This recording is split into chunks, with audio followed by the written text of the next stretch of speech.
Hello friend, आपका स्वागत है हमारे चैनल मोरिया स्टडी में। तो फ्रेंड्स, हम लोग आज के वीडियो में बहुत ही इंपॉर्टेंट टॉपिक डिस्कस करने वाले हैं। आज हम लोग आधुनिक भारत से मॉडर्न इंडियन हिस्ट्री से एक नया चैप्टर शुरू करने जा रहे हैं, जिसमें हम लोग ब्रिटिश शासन का भारतीय अर्थव्यवस्था पर क्या प्रभाव पड़ा, इसके बारे में हम लोग डिस्कस करने वाले हैं। ठीक है, तो फ्रेंड्स, चैनल पर नए हैं तो चैनल को सब्सक्राइब कर लीजिए ऐसे ही वीडियो देखने के लिए। चलिए आज के वीडियो शुरू करते हैं। तो फ्रेंड्स, आज का पहला क्वेश्चन है, धन निकासन के सिद्धांत का प्रतिपादन किसने किया।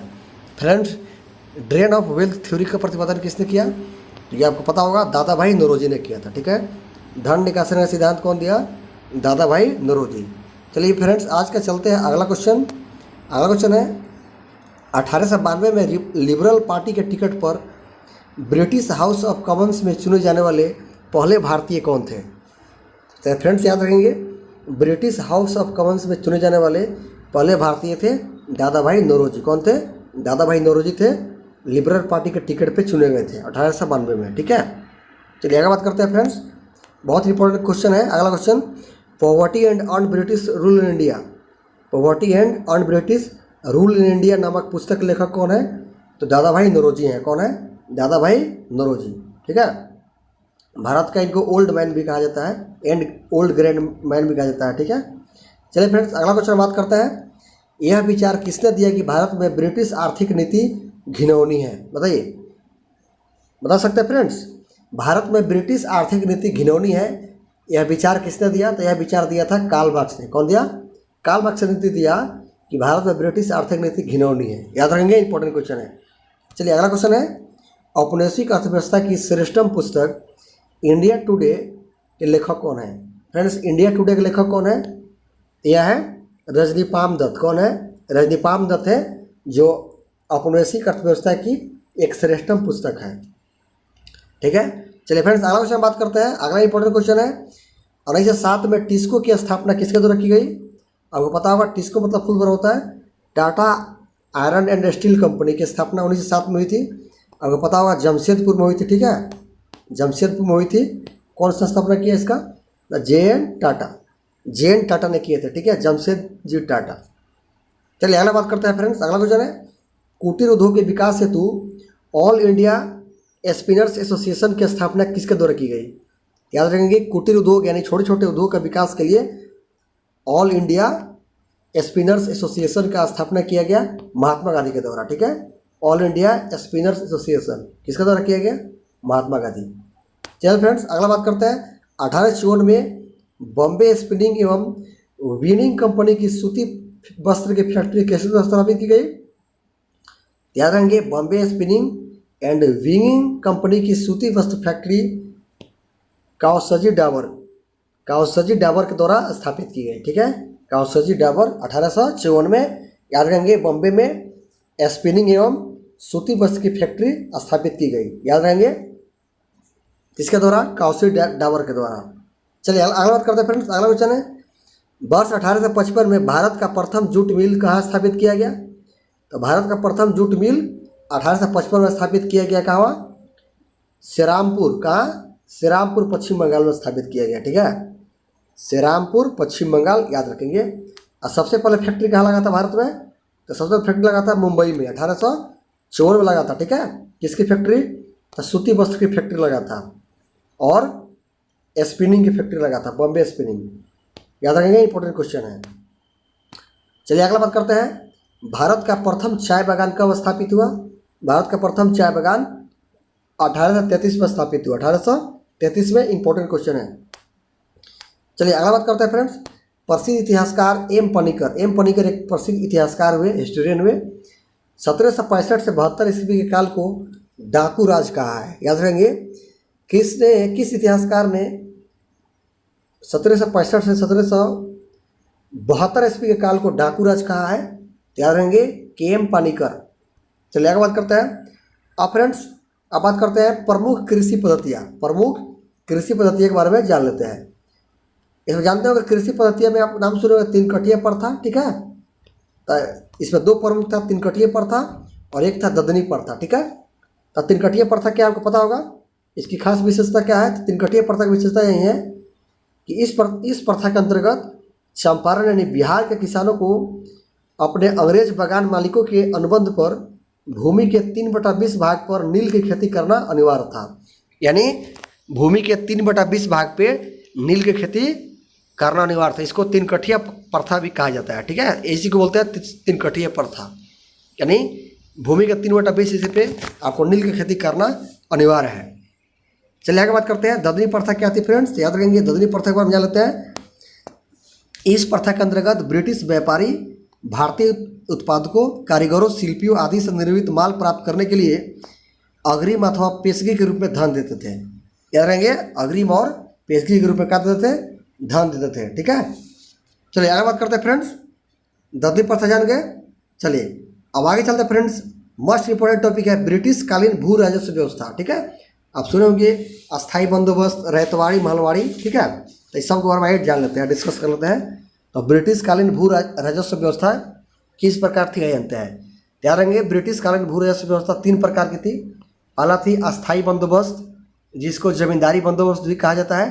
दूसरा है रैयतवाड़ी और तीसरा है महलवाड़ी, ठीक है। अस्थाई बंदोबस्त, रैयतवाड़ी, महलवाड़ी। चलिए आगे बात करते हैं अस्थाई बंदोबस्त के जनक कौन है फ्रेंड्स, याद रखेंगे अस्थाई बंदोबस्त का जो जनक है इसको कौन है, लॉर्ड कॉर्नवालिस। कौन है, लॉर्ड कॉर्नवालिस को अस्थाई बंदोबस्त का जनक कहा जाता है, ठीक है। अस्थाई बंदोबस्त कब लागू किया था, 1793 में, 1793 में इसको लागू किया था, ठीक है। कहाँ का लागू किया था फ्रेंड्स, याद रखेंगे आपका जो क्षेत्र है बंगाल, बिहार, उड़ीसा, उत्तर प्रदेश, बनारस, उत्तरी कर्नाटक, ठीक है। इस क्षेत्र में लॉर्ड कॉर्नवालिस के द्वारा अस्थाई बंदोबस्त यानी जमींदारी बंदोबस्त को लागू किया गया, ठीक है। चलिए इसमें और जान लेते हैं इसमें क्या खास था। तो इसमें अगला पॉइंट है कि समस्त ब्रिटिश भारत का 19% आपको हिस्सा टैक्स के रूप में देना पड़ता था, ठीक है। ब्रिटिश भारत का 19%।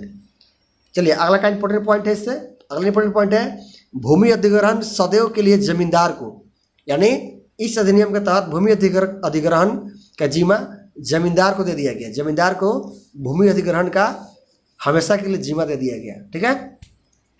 चलिए और इसके बाद अगला क्या परिणाम हुआ, ब्रिटिश सरकार को राजस्व देने की जिम्मेदारी सौंपी गई। समझे, ब्रिटिश सरकार को राजस्व देने की जिम्मेदारी जमींदार को सौंपी गई कि जमींदार क्या करेंगे, ब्रिटिश सरकार को टैक्स देंगे, जमींदार का हिस्सा देंगे। कैसा हिस्सा देंगे, तो समस्त ब्रिटिश भारत का 19% टैक्स के रूप में देंगे। याद रखेंगे। तो यही आपका अस्थाई बंदोबस्त के बारे में हम लोग जाने। अब आगे जानते हैं राजस्व व्यवस्था। अगला है रैयतवाड़ी। तो फ्रेंड जो रैयतवाड़ी व्यवस्था है इसको टॉमस मुनरो ने शुरू किया था। टॉमस मुनरो इसके जनक हैं। 1820 में इसको लागू किया गया था रैयतवाड़ी को, ठीक है। और किस क्षेत्र में लागू किया गया था, तो फ्रेंड्स आपका जो क्षेत्र है बम्बई, मद्रास और असम, ठीक है, आपको दिख रहा होगा बम्बई, मद्रास और असम के क्षेत्र में इसको लागू किया गया था, ठीक है। इसमें क्या प्रावधान था, तो समस्त ब्रिटिश भारत का 51% आपको हिस्सा देना होता था, ठीक है, ठीक है ना, आपका रैयतवाड़ी में। और इसमें क्या था कि भूमि का मालिक कौन होगा, तो भूमि का मालिक किसान होंगे। कौन होंगे, भूमि का मालिक किसान होंगे। और लोग अभी पढ़े थे कि अस्थाई बंदोबस्त में भूमि का मालिक कौन था, जमींदार था, ठीक है, जमींदार था। और रैयतवाड़ी में कौन था भूमि का मालिक, तो भूमि का मालिक कौन था फ्रेंड्स, किसान था। कौन था, किसान था, ठीक है, याद रखेंगे। और अगला पॉइंट जान लेते हैं। अगला इसका पॉइंट है कि ब्रिटिश सरकार को राजस्व देने की जिम्मेदारी किसान को सौंपी गई, ठीक है। जो किसान इसका मालिक था, जैसे ब्रिटिश सरकार को जो भी राजस्व देना है इसकी जिम्मेदारी किसान को सौंपी गई। और कर की दर क्या थी, तो कर की दर थी 33% से लेकर 55% तक, ठीक है, 33 से 55% तक आपको टैक्स देना होता था। चलिए तीसरा का बात करते हैं। तीसरा का फ्रेंड्स राजस्व व्यवस्था था महलवाड़ी। कौन था, महलवाड़ी था। इसको शुरू किया गया होल्ट मैकेंजी के द्वारा। होल्ट मैकेंजी इंपॉर्टेंट क्वेश्चन है फ्रेंड्स। यहाँ से आप किसी भी कम्पिटेटिव एग्जाम की तैयारी कराना, किसी कोई भी, तो यहाँ से क्वेश्चन पूछा ही जाएगा। तो होल्ट मैकेंजी ने महलवाड़ी व्यवस्था शुरू किया था 1822 में, ठीक है। पहला कौन आया था, अस्थाई बंदोबस्त लॉर्ड कॉर्नवालिस 1793 में, रैयतवाड़ी टॉमस मुनरो 1820 में, और महलवाड़ी होल्ट मैकेंजी 1822 में, यानी 2 साल के गैप है। फ्रेंड्स ये कहाँ लागू किया गया, किस क्षेत्र में, तो उत्तर प्रदेश, मध्य प्रदेश और पंजाब के एरिया में, ठीक है। इसमें क्या प्रावधान था, तो समस्त ब्रिटिश भारत का 30% आपको देना होता था, ठीक है। और इसमें किसको मालिक बनाया गया, तो भूमि पर गांव का अधिकार दिया गया। भूमि पर किसका अधिकार है, गांव का अधिकार है, ठीक है। भूमि पर गांव का अधिकार है आपका महलवाड़ी में, याद रखिएगा। होल्ट मैकेंजी के द्वारा लाया गया था। चलिए आगे बात करते हैं फ्रेंड्स। ब्रिटिश सरकार को राजस्व देने की जिम्मेवारी समस्त गांव के मुखियाओं को सौंपी गई, यानी जो गांव के मुखिया होते हैं उनको सौंपी गई, ठीक है, गांव के जो प्रधान हैं उनको सौंपी गई। इसमें कर की दर क्या थी? इसमें कर की दर थी 60% तक, ठीक है। अब जान लेते हैं फ्रेंड्स तीनों का क्या प्रभाव पड़ा, ठीक है, यानी अस्थाई बंदोबस्त, रैयतवाड़ी और महलवाड़ी का क्या प्रभाव पड़ा, इनका प्रभाव जान लेते हैं। तो फ्रेंड्स याद रखिएगा, इसका प्रभाव क्या पड़ा? इसका प्रभाव ही पड़ा पारंपरिक अर्थव्यवस्था का विघटन हो गया, ठीक है, जो पहले का अर्थव्यवस्था था उसका विघटन हो गया, मतलब टूट गया। दूसरा है कृषकों की दरिद्रता हो गई, यानी किसान इससे दरिद्र हो गए। कृषि में ठहराव तथा अनुमति हो गई, यानी रुकावट पैदा हो गई। और चौथा क्या थी? पुराने जमींदारों का उन्मूलन हो गया तथा नए जमींदारों का उदय हो गया, यानी जितने भी पुराने जमींदार थे उन्मूलन हो गया, ठीक है, यानी वो आपका मिट गए या तरह, ठीक है, और नए जमींदार का हो गया उदय हुआ, ठीक है। आगे बात करते हैं कृषि का वाणिज्यीकरण हुआ, ठीक है। चलिए आगे बात करते हैं फ्रेंड्स, अगला पॉइंट है कौन सी भू राजस्व व्यवस्था थी जो सर्वाधिक ब्रिटिश क्षेत्रों पर लागू की गई थी?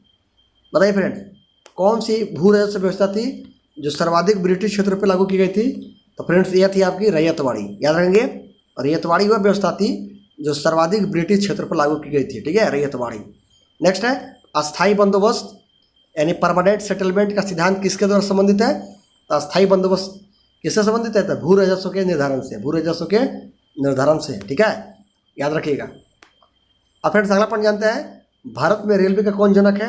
आपको पता होगा कि भारत में रेलवे का जनक किसे कहते हैं? लॉर्ड डलहौजी को कहते हैं। लॉर्ड डलहौजी को भारत में रेलवे का जनक माना जाता है। डलहौजी के प्रयासों के कारण ही महाराष्ट्र में 1853 में बम्बई से ठाणे तक प्रथम रेल चलाई गई थी। आपको पता होगा कि भारत में प्रथम रेल कब शुरू हुई थी? तो 1853 में शुरू हुई थी, ठीक है। कहाँ से कहाँ तक चली थी? तो बम्बई से ठाणे तक चली थी, ठीक है। और पूछा किसका शासनकाल में? तो लॉर्ड डलहौजी। लॉर्ड डलहौजी को भारतीय रेल का जनक कहा जाता है। इंपॉर्टेंट क्वेश्चन याद रखेंगे, ठीक है। चलिए आज का लास्ट पॉइंट जान लेते हैं। आज का लास्ट पॉइंट है गवर्नर जनरल जान लेते हैं, यानी गवर्नर जनरल वारेन हेस्टिंग ने इजारेदारी प्रथा, जिसको बोलते हैं फार्मिंग सिस्टम, क्या बोलते हैं? फार्मिंग सिस्टम, यानी इजारेदारी प्रथा कौन शुरू किया था? तो वारेन हेस्टिंग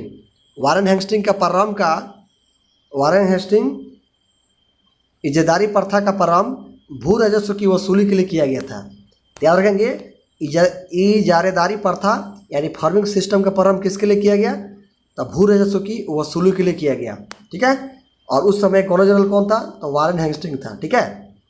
फ्रेंड्स उम्मीद करता हूँ कि आज के वीडियो आपको पसंद आया होगा। वीडियो को अधिक से अधिक लाइक कीजिए।